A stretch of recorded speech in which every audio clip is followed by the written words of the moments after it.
Recording by Paul Adams. The Art of Public Speaking by Dale Carnegie and Joseph Berg Esenwein. Section 46, Appendix D, Speeches for Study and Practice. Rufus Choate, Eulogy of Webster. Delivered at Dartmouth College, July 27, 1853. Webster possessed the element of an impressive character, inspiring regard, trust and admiration, not unmingled with love. It had, I think, intrinsically a charm such as belongs only to a good, noble and beautiful nature. In its combination with so much fame, so much force of will, and so much intellect, it filled and fascinated the imagination and heart. It was affectionate in childhood and youth, and it was more than ever so in the few last months of his long life. It is the universal testimony that he gave to his parents in largest measure honor, love, obedience, that he eagerly appropriated the first means which he could command to relieve the father from the debts contracted to educate his brother and himself, that he selected his first place of professional practice that he might soothe the coming on of his old age. Equally beautiful was his love of all his kindred and of all his friends. When I hear him accused of selfishness and a cold, bad nature, I recall him lying sleepless all night, not without tears of boyhood, conferring with Ezekiel how the darling desire of both hearts should be compassed.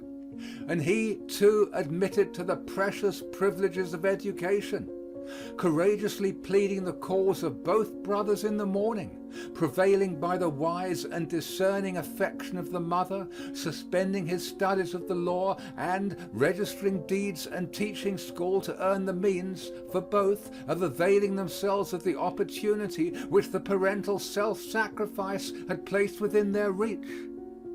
Loving him through life, mourning him when dead, with a love and a sorrow very wonderful, passing the sorrow of woman. I recall the husband, the father of the living and of the early departed, the friend, the counselor of many years, and my heart grows too full and liquid for the refutation of words. His affectionate nature, craving ever friendship, as well as the presence of kindred blood, diffused itself through all of his private life, gave sincerity to all his hospitalities, kindness to his eye, warmth to the pressure of his hand, made his greatness and genius unbend themselves to the playfulness of childhood, flowed out in graceful memories indulged of the past or the dead, of incidents when life was young and promised to be happy, gave generous sketches of his rivals, the high contention now hidden by the handful of earth.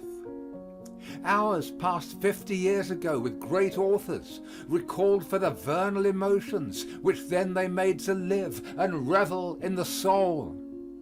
And from these conversations of friendship, no man, old or young, went away to remember one word of profaneness, one allusion of indelicacy, one impure thought, one unbelieving suggestion, one doubt cast on the reality of virtue, of patriotism, of enthusiasm, of the progress of man, one doubt cast on righteousness or temperance or judgment to come.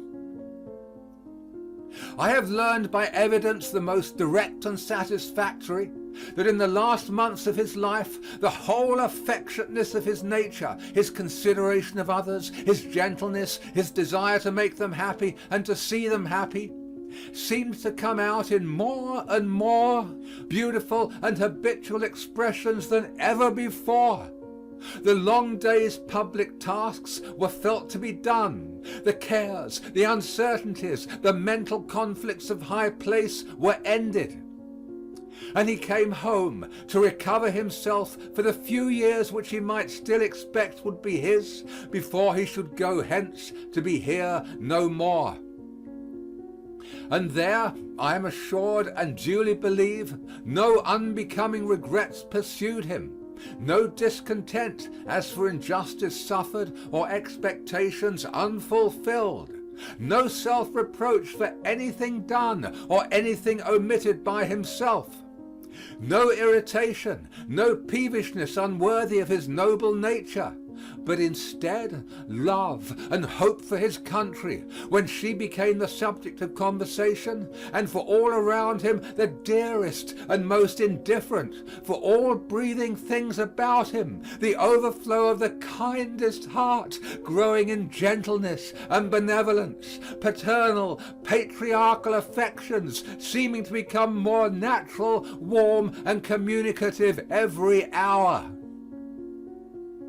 Softer and yet brighter grew the tints on the sky of parting day, and the last lingering rays, more even than the glories of noon, announced how divine was the source from which they proceeded, how incapable to be quenched, how certain to rise on a morning which no night should follow. Such a character was made to be loved. It was loved. Those who knew and saw it in its hour of calm, those who could repose on that soft green, loved him. His plain neighbors loved him, and one said, when he was laid in his grave, "How lonesome the world seems."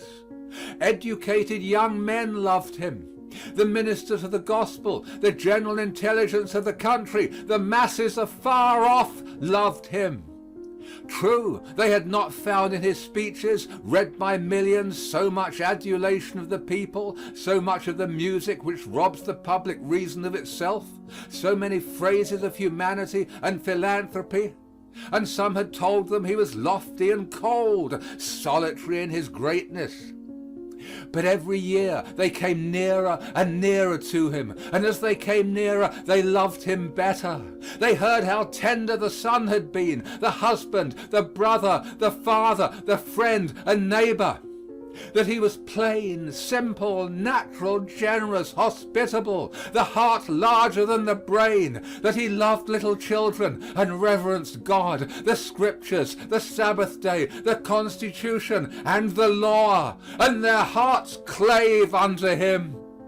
More truly of him than even of the great naval darling of England might it be said that his presence would set the church bells ringing and give schoolboys a holiday, would bring children from school and old men from the chimney corner to gaze on him ere he died.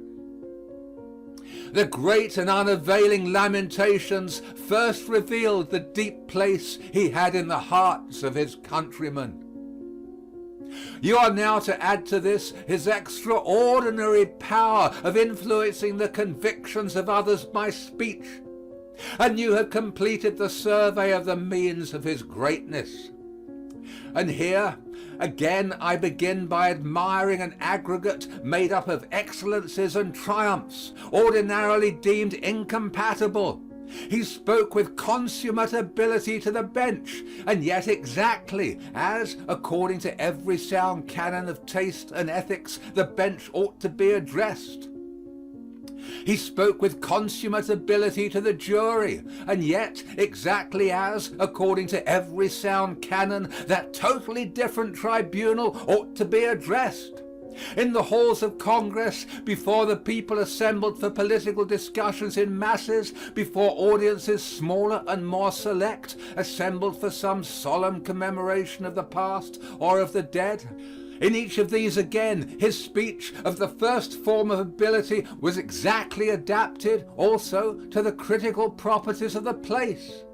Each achieved, when delivered, the most instant and specific success of eloquence, some of them in a splendid and remarkable degree, and yet, stranger still, when reduced to writing as they fell from his lips, they compose a body of reading in many volumes, solid, clear, rich, and full of harmony, a classical and permanent political literature.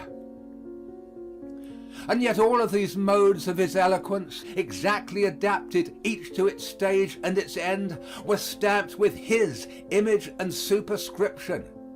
identified by characteristics incapable to be counterfeited and impossible to be mistaken.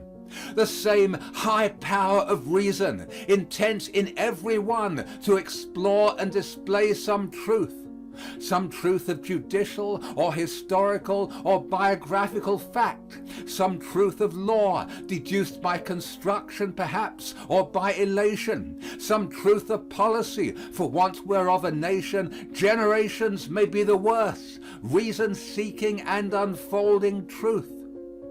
The same tone in all, of deep earnestness, expressive of strong desire that what he felt to be important should be accepted as true and spring up to action.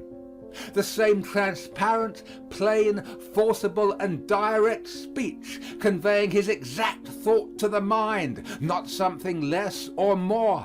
The same sovereignty of form, of brow, and eye, and tone, and manner. Everywhere the intellectual king of men standing before you, that same marvelousness of qualities and results residing I know not where, in words, in pictures, in the ordering of ideas, in felicities indescribable, by means whereof, coming from his tongue, all things seemed mended, truth seemed more true, probability more plausible, greatness more grand, goodness more awful, every affection more tender than when coming from other tongues. These are in all his eloquence.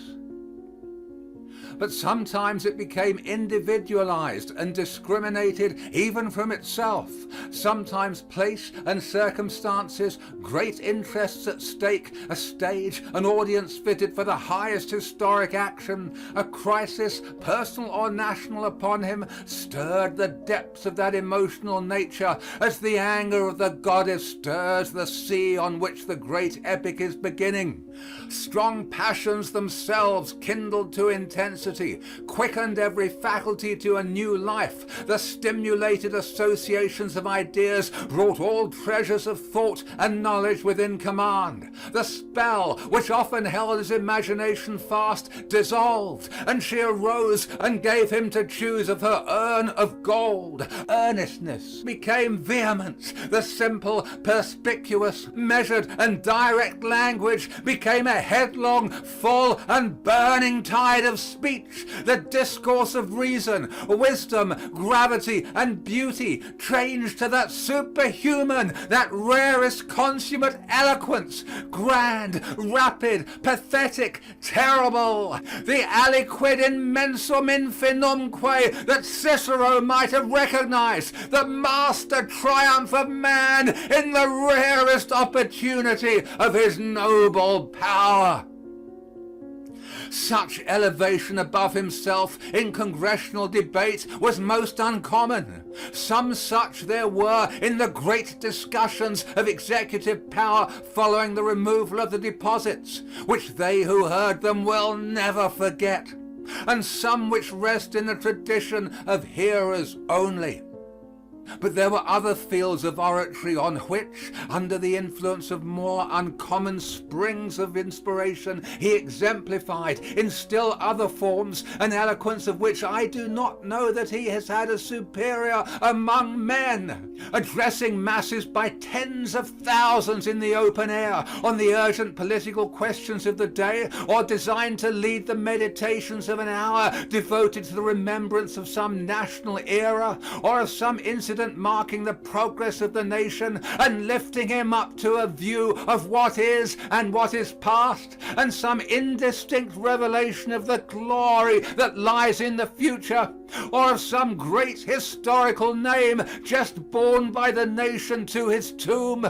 We have learned that then and there at the base of Bunker Hill, before the cornerstone was laid, and again when from the finished column the centuries looked on him, in Faneuil Hall, mourning for those with whose spoken or written eloquence of freedom its arches had so often resounded. On the rock of Plymouth, before the Capitol, of which there shall not be one stone left on another before his memory shall have ceased to live.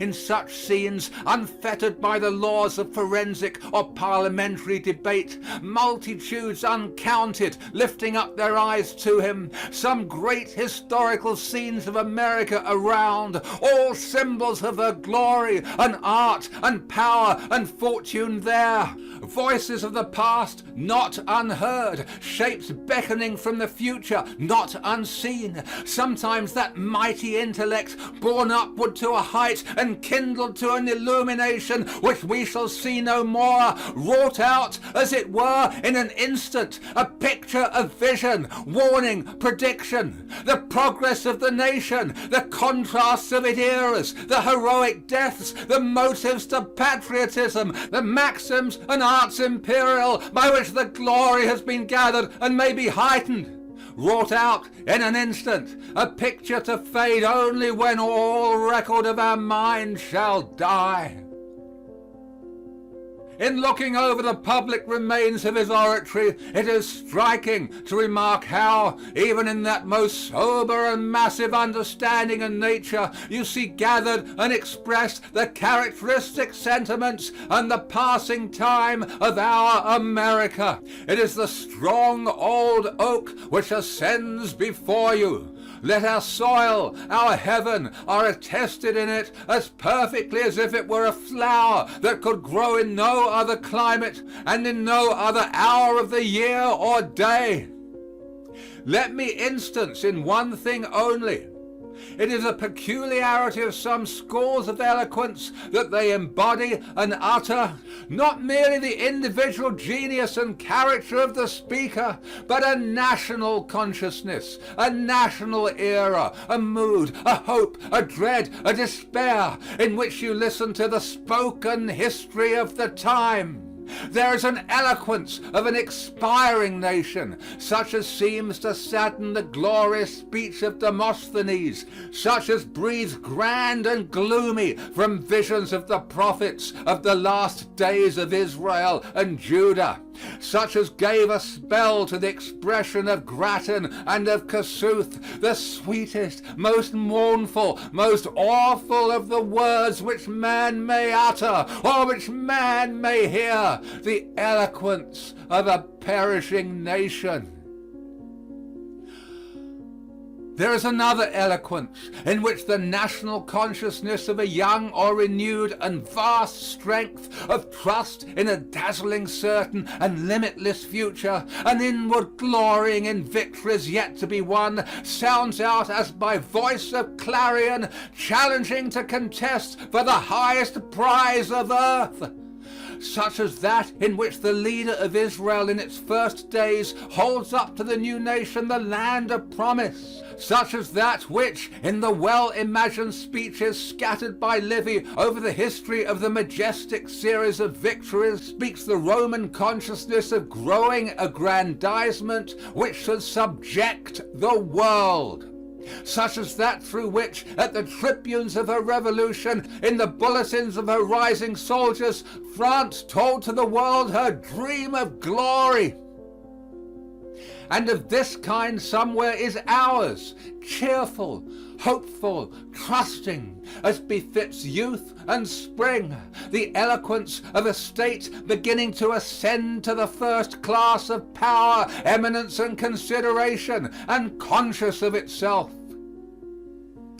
It is to no purpose that they tell you it is in bad taste, that it partakes of arrogance and vanity, that a true national good breeding would not know or seem to know whether the nation is old or young, whether the tides of being are in their flow or ebb, whether these courses of the sun are sinking slowly to rest, wearied with a journey of 1,000 years, or just bounding from the Orient unbreathed. Higher laws than those of taste determine the consciousness of nations. Higher laws than those of taste determine the general forms of the expression of that consciousness. Let the downward age of America find its orators and poets and artists to erect its spirit, or grace and soothe its dying. Be it ours to go up with Webster to the rock, the monument, the Capitol, and bid the distant generations hail. Until the 7th day of March, 1850, I think it would have been accorded to him by an almost universal acclaim as general and as expressive of profound and intelligent conviction and of enthusiasm, love, and trust as ever saluted conspicuous statesmanship, tried by many crises of affairs in a great nation, agitated ever by parties and wholly free. End of section 46.